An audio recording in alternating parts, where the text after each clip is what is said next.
sila. Ako? For Yasser and Vince. Ay! Uy, ang gwapo ninyo, Vince. Grabe. Ang mga role ninyo, role or roll? Roll. Roll. Sabi ko rin, tataba ko nila. Oo. Ang mga role ninyo sa My Ilonggo Girl, mga lalaking may kaagaw sa babaeng mahal nila. Na-experience nyo na ba yan sa totoong buhay? Ako po. Pinakaba po sila, Ate May. Ha? Hindi sila ready sa mga tanong Oh my God. Nag-iisip na Totoo nga ni nangyari. Mami. Oo. Kami din mag-iisip na bakit ko itanong mo. Si Vince muna, Vince. Sa totoong buhay nangyari na yon. Oo naman, syempre. Wow! Kanino? Sino? Ha? Alam mo naman, pag mahal mo, lahat gagawin mo yun. Oh! Sino yun? Puno mo. Siya? Sino daw yun? Nakakasama ko yun. Siya? Ala, ikaw lang binulungan. Sana ako din bulungan din. Vince sa akin din, Vince. Ay, may Diyos ko po. Sige, si Yasser. Sa totoong buhay nangyari yun, Yas.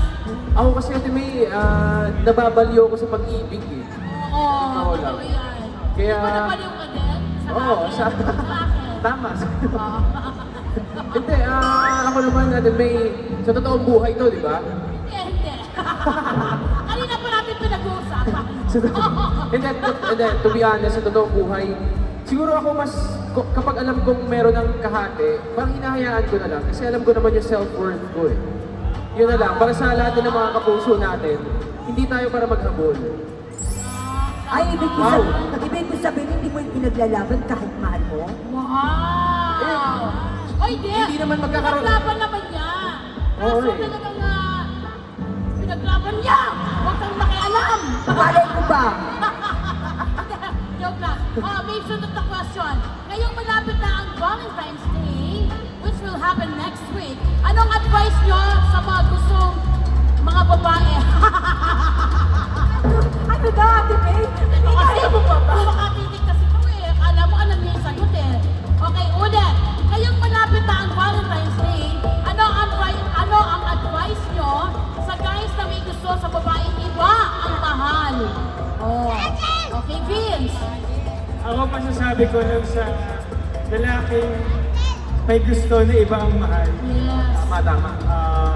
Na na-experience mo. Kumapit ka lang Oh, saan? Saan ka kapit? sa patalim. Kumapit ka lang at balang araw makakahanap ka din. Yung pagmamahal mo. Oo. At saka, things change. Malay mo naman, guys, mga kapuso. Yung mahal niya yung iba, ngayon ikaw naman ang mamahalin. Tama. Just wait kung talagang mahal mo yung babae o tao. Tama? Yes, sir. Ako, ano lang, gusto ko lang sabihin sa kanya, sana busugin siya ng boyfriend niya at sana mag-enjoy sila. Makita ko lang siyang masaya, masaya na rin ako. Pwede mo ba siyang tawagan ngayon? Hindi. Meron ba? Okay na, okay na. Ay, nanguhula na ako Okay na yun. Sige, okay ka na. Okay na ako. Talaga. Oh, joke lang, hindi ko naman alam yan. Okay na yan. Okay, ito na. For Ara, ay, at saka si Lian.